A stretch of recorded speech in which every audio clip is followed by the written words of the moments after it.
Welcome to today's energy update. This is our energy update for winter 2025, and there is so much for us to get into. So let's just get into it. I am currently sharing this on live stream. Hello, everyone. So as we have questions or as different things come up for you, you can ask them here and we can dive into exactly what that is. Honestly, if I'm being completely transparent, I wasn't planning on sharing an energy update video today, but because I hit 1 million likes, I feel so excited and I wanted to celebrate with you guys by going live, by sharing some energy wisdom, and yeah, getting to just celebrate all together. So the big themes for this upcoming season, for the season of winter, is I hate to be the person to say this, but I know that you want me to tell you the full truth, the whole truth, so I am just going to say it all. Winter is typically some of the most difficult times of year for our spiritual journey. This is a time where our shadow work is amplified. This is a time where our soul wounds are highlighted. This is a time that we are slowing down, embracing stillness, which is sometimes very difficult for us, or that's what we're meant to be doing, but we don't necessarily want to be doing that. It has already just been the first few weeks of winter, and I have so many messages every single day asking about, oh no, I'm gaining weight for the winter because I am slowing down. I am embracing stillness a little bit more. I'm getting so many messages about an overactive mind, lots of overthinking. Thoughts are very, very loud right now. So I want you to know that if you're experiencing these things, you are not alone. And if you are experiencing these things, it means that you are aligned with the energy of winter.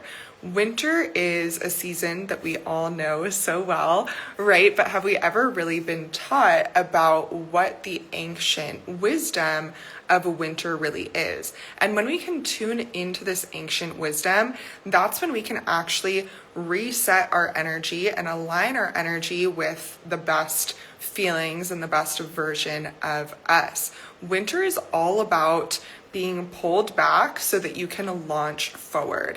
And we are not meant to just wait for overthinking to pass. We're not just meant to wait for negative emotions to pass. We're meant to allow ourselves to really hone into this period of darkness. And I'm going to share with you exactly what you can do to do that so that you can launch into your most aligned future. Winter is all about rebirth. If you're taking notes right now, write that word down because that is such a powerful word.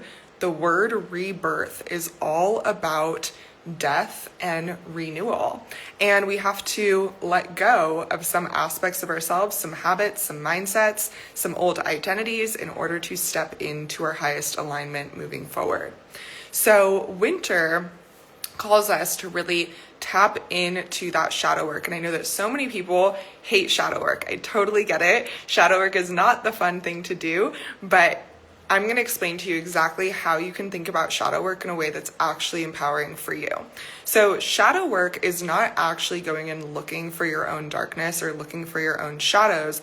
Shadow work is the process of allowing our limitations or shadows, the things that we don't like, our frustrations or resentments that we typically just don't really think about too much. It's allowing ourselves to actually be in touch with them. And the reason that we allow ourselves to be in touch and be aware with those uncomfortable feelings is so that we can then alchemize them into motivation, into personal power. Everything that we are experiencing is revealing for us our purpose. It's giving us more clarity on our soul mission, on our soul vision. All of these things are important, even the uncomfortable things. So it's very, very valuable when we can see our shadows, see our darkness, not as something that we just need to get through as quickly as possible, not as something that we need to avoid, but actually as the portal, actually as the when the darkness comes, you're like, yes, this is making me sharper, faster, stronger, better, feel like my best self. Whenever we experience those uncomfortable emotions, it is so important to shift our reaction to those emotions. So often our reaction to uncomfortable emotions is one of the shadows that we get to release and get to let go of in this winter period. So basically what winter is all about, it's about looking at those things that have been coming up for you that are maybe hard to look at. It's about asking yourself the difficult questions. It's about stepping into your inner alchemy. The more shadow work we do, the more light we can hold. And another word for light is inner safety, inner security, soul purpose, pleasure, passion. If you just saw an alien run across the screen, it is not an alien. I have a hairless cat that definitely probably is part alien, honestly, probably is an alien that you saw, but that was just my cat. So yes, the more that we can hold our inner light, this is what it means to regulate our nervous system for more safety. When we do shadow work, when we have those difficult conversations with ourselves, when we force ourselves to sit in silence, even though we've been scrolling for so long and the silence is so uncomfortable, that's when our nervous system actually grows. That's when it actually expands. And the more expansion that you have, the more that you can receive, the more that you are going to launch forward in life. So it looks like we're getting some questions here. Please, please, please share any questions, any comments. Let's just keep this conversation going. I'm emotionally exhausted, spreading good energy, and I'm always not getting great energy back from others. I want to understand why that is. That is such a good question. And I don't think that you're alone in that. I definitely have experienced that before. And most of the very sensitive, magical souls that I tend to attract also experience lots and lots of patterns like this. I would consider this to be part of like the collective shadow work, the collective pain that very magical, high vibrational people tend to experience. And one of the reasons that we experience that is because we weren't here to fit into this world. We were here to create a new one. I'm sure you've heard that before, but putting that into practice, this is what it's actually going to feel like to be creating this new world. It's going to look like you're walking into a room and you have this amazing energy and other people in the room are just not vibrating at that same frequency and they're not able to match you there. Maybe you call people or you text people and you're just this light in the world. Like I've definitely experienced that before where I wake up early in the morning and I send out 20 different messages to all different people in our community. I'm responding to DMs and I'm just telling people like, I'm so grateful for you. I'm acknowledging you for this and this and this. And I'm just sending the love and sending the light. And someone will just randomly text me in the middle of the day and just be like, I think that you suck because of X, Y, and Z. And they're just such a negative energy and I'm not getting back what I am putting out necessarily. Of course, the people that I'm sharing love and positivity with, they're getting love back, but it might not be to the same extent.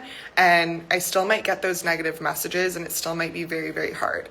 So I want you to know that you're not alone in this. This is part of the shadow work of a starseed. This is part of the shadow work of someone who is on a very powerful soul mission. And so I'm really glad that we're talking about this, and I encourage you to ask any other questions as we continue to talk about this.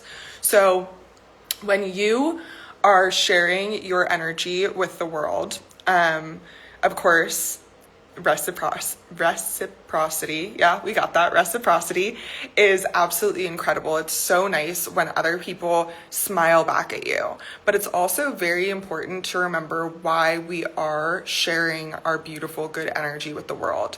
This is not just so that other people can take.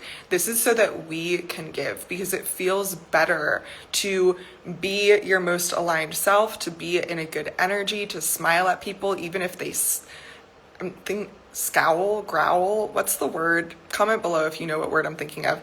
Even if people are not responding to you in that same exact way, it feels better for you to be your authentic self, your kind self, your loving self. This is so incredibly important. So coming back to that belief system, coming back to that mindset is really important, because sometimes our interactions are painful, and we need to remember why we pour the energy into the interactions that we have, why it's important for us to show up in our idea of what it is to be a good person, because at the end of the day, you're the only person that's in your own head. You're the only person that's going to go to sleep with yourself at night thinking over of all the things that you did that day. So it's very, very important that we do things that make us feel proud of ourselves, that make us feel aligned with our best energy.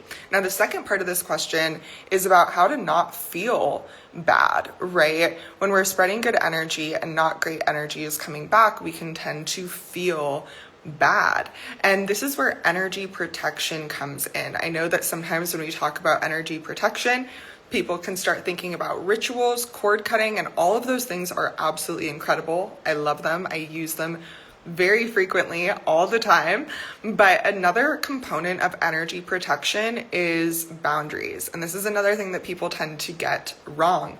Boundaries are not what you communicate to another person. Boundaries are not the thing that you say. And I totally understand the misconception, because I used to have this misconception as well before I did a deeper dive on what boundaries really are. So I used to think that boundaries were what you tell someone, like when you convey the rules. If I tell you, hey, I don't want for you to hold my hand, that is me setting a boundary. But what a boundary actually is your internal rules, your internal limitations, your internal guidelines. So the boundary is that you don't want someone touching your hand right now. And then communicating that boundary is telling someone that you don't want them to touch their hand.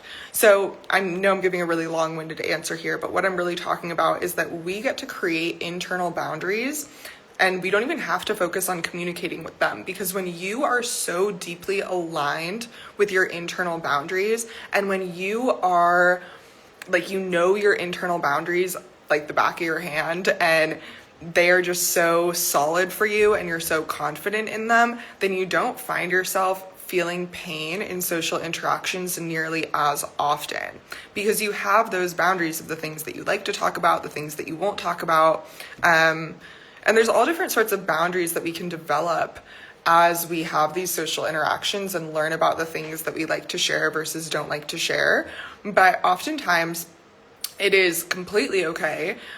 Sorry, not oftentimes, 100% of the time, it is completely okay to have boundaries and protect your energy so that you can have interactions that actually make you feel expansive. And if you're interacting with people in a way that's making you feel drained or the opposite of expansive, that's definitely something that you can look at in this winter shadow work, in this deeper energetic shift period. So this energy is all about rebirth. And rebirth happens really in multiple phases. Rebirth isn't just one thing that happens. You start your rebirth, you finish your rebirth. There are multiple pillars of rebirth. And the first pillar of rebirth is cleansing. It's resetting your energy and examining what are the things that are not working in your life, what are the things that are causing you to feel drained, what are the things that you are pouring into that are not pouring into you, and what are the feelings and what are the reactions that you have about all of these instances. During the winter, it's really a good time to do a complete life audit and write down relationships that you maybe have ended this year, to write down boundaries that you've developed, lessons that you've learned, any clarity that you've had about your soul wisdom, to audit your time, to audit your habits. Winter is really the time to do that. And when we're resetting our energy in that first phase of rebirth, that's when we want to gain that awareness. We want to observe ourselves. We want to observe our life. We want to look at our schedule, our habits, and the things that are draining us more. In the next phase, we're going to begin that release process where we're actually releasing and resetting. We are actually shifting the energy completely. So not only are you just now frustrated, you realize, oh my gosh, I've been having leaky energetic boundaries, or I haven't been putting the action in towards my goals the way that I thought that I was going to this year. Like, we allow ourselves to be frustrated, and in phase 2, we let that all go. So there's multiple ways to let go of any energetic debris that we've accumulated over the past year or over our whole entire lifetime. Some of my favorite ways to do that are with catharsis, with somatic therapy, somatic experiencing, releasing. I love releasing through crying, laughing, dancing. Other ways that our bodies naturally releases by sweating, by going to the bathroom, by making noise. Even just today, I was leading a trauma release yoga class. Sorry, there's a whole name for it, but I just like, oh my God, words. I was leading a trauma release yoga class, and we were doing a full vocal release exercise where you got to just release any energetic debris, literally by just making silly noises, whatever comes to mind. So there's so many different ways that you can actually release all of this old stagnant energy. There's also ritualistic ways, like writing down everything that you're releasing and burning it up on a piece of paper. I would recommend doing this every single day for at least 10 days to really cleanse and reset and release all of this old stagnant energy so that you can embrace that next phase of your rebirth process. And the next phase of your rebirth process is getting anchored into your new identity. Now that we've let go of all of these things that have been holding you back, it's time for you to step up and to stand tall in your inner light and your inner power. This isn't a new version of you. This is the version of you that you've always been. This is the core, authentic, wholesome, incredible version of you that we haven't been in touch with because we've been sometimes more in touch with our programming, our past memories that are negative, or other people's ideas of us or our identity that is not really fully in alignment with us. So this third phase of our rebirth is really one of the most important phases. And this is a phase that so many people miss. This is called integration. And this is where we take all of the work that we did in those first two phases and we actually can embody it. You can actually stand tall in your energy and know that everything that you've experienced has truly been happening for you. There are no painful memories, there are no painful wounds, there's nothing that you are trying to escape.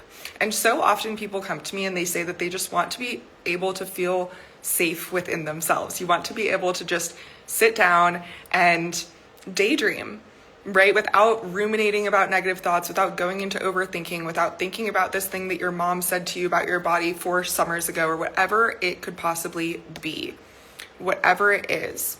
And another way of saying this is creating safety within the nervous system, creating stability within ourselves. And this is the process of achieving that. And this third phase, that integration phase, is so often missed. We will do the breath work, we will do the releasing exercises, we will do those resetting exercises. But because we don't actually stand up in our new identity and in our new energy, it doesn't translate.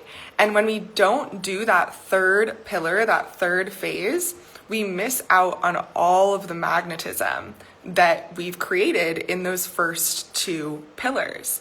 So it's really, really important to go through all 3 phases of this rebirth throughout this winter period, because that's what's going to allow you to actually stand tall come springtime, feeling confident in yourself, feeling like you are the best and healthiest version of yourself, and truly feeling regulated and safe to expand. I first came across the concept of winter as an expansion portal when I was bodybuilding many years ago.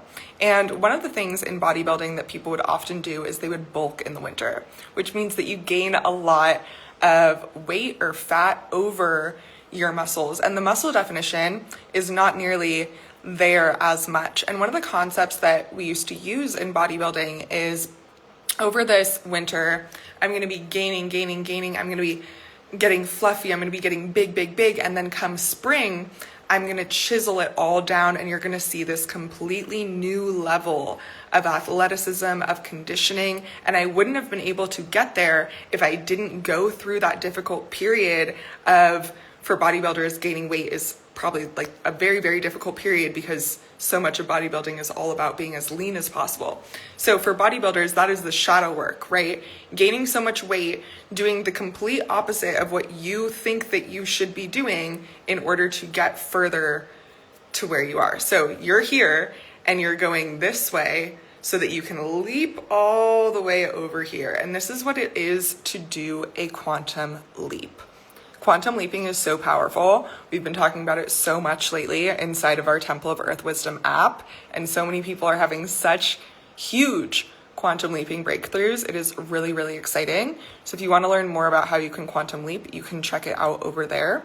Speaking of quantum leap, I'm so excited that we're celebrating 1 million likes today, and I'm honestly going to be celebrating this probably all week, probably for the rest of my life, because it's so important to celebrate yourself. I celebrated my first like, I celebrated my first post. I celebrate every single task that I accomplish. And so I'm really grateful and really excited. And thank you guys so much for being here and celebrating with me. This is really incredible. I love the answer, and now I understand why. Of course, yes, I'm always here to support you in gaining clarity, to guiding you to your inner wisdom.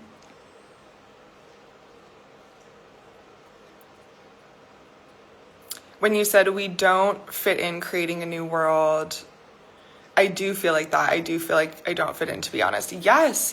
And there's nothing wrong with that. And a lot of people feel that way.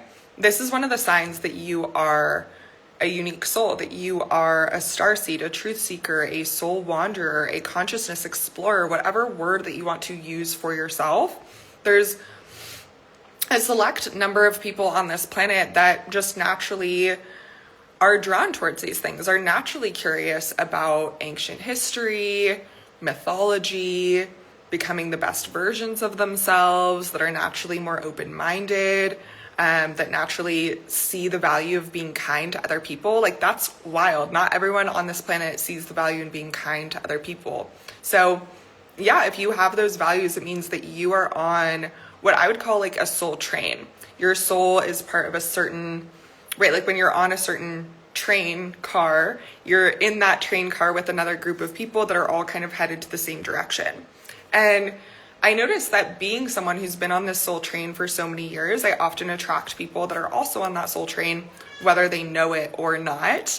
And by just journeying together, by joining our lives, by seeing my posts and things like that, we can kind of realize, oh my gosh, I actually am a starseed. I am a unique soul. I'm not just this person who's hypersensitive, who struggles with socializing, or who feels like they don't fit in, or just a neurodivergent person, right? I'm all of these things. I'm this multidimensional self. And I truly believe that all people are multidimensional, but not all people are meant to fully embrace all aspects of their full multidimensionality in this lifetime. So if you're seeing this, you 1000% are, and I'm really excited to be journeying with you. And yeah, I'm excited that we get to answer these questions together and dive into all these things. Some other things I'm excited for is that I'm actually going to be hosting a workshop in person this month. Oops, I just messed up my camera. I'm hosting a workshop in person this month, which is so exciting, where I'm going to be sharing some of my astral travel and past life research over the past few years. And this is so exciting for me because growing up in my whole entire life, there just aren't that many places that you can speak openly about things like interdimensional beings, our soul journey, to ask questions like the questions we're asking, to talk about the problems that so many starseeds experience, but we just haven't yet found each other, so we don't know that we're all experiencing these things. So it's really beautiful to have and create spaces like this where we can really just dive in to our conscious exploration. We can all align all of our open-minded selves and start thinking about mermaids, past lives, Lemuria, Atlantis, and how these timelines are still impacting us today. It is so beautiful and so powerful to dive into all of this together. Hello. Hi, how are you? How is everyone doing? I'm doing absolutely amazing because I'm celebrating a huge win today, and I'm getting to share my winter energy update, which is so important for me because I used to experience seasonal affective disorder before I learned about indigenous wisdom, before I learned that each season is meant to feel a different way. And if you're feeling that, there's nothing wrong with you. It just means that you're tuned in and tapped in to earth wisdom. Yeah, amazing. Beautiful. I'm glad that everyone is doing good. I really enjoyed getting to connect here. Are your workshops all online, or do you travel in person? So this in-person workshop is going to be in person, but I do have an app called the Earth Wisdom app, and all members get access to all of my virtual and in-person workshops virtually. So through Zoom, I'm gonna basically plug it in so that everyone can get access virtually, even if you're not here in person with us. All you have to do to get virtual access to our in-person workshops and our virtual workshops is be a member of the Earth Wisdom app. So it's all super simple over there. And I personally love just how user-friendly our app is. We have a little calendar where you can literally just see the exact day that our workshops and our events are on, and you can just tune in, and all the links and everything you need is right there. So once you register, everything is so user-friendly and so simple, and you can just save the date to join our upcoming workshop. Okay, thank you all so much for joining me today for this beautiful winter energy reading. I don't think that we got through the whole entire thing. We got through a lot of it, but if you can't hear, my cat says, it's time for us to finish this reading. He says transmission is complete, and so it is. So I will continue this reading more later this week. Please, please, please turn on your post notifications if you don't already have them on so that you can be notified whenever I go live, so that you don't miss it, so that we can spend some time together, dive into this conversation even more deeply, and I'll see you in the next one. Bye, everyone. Have a beautiful Moon Day evening.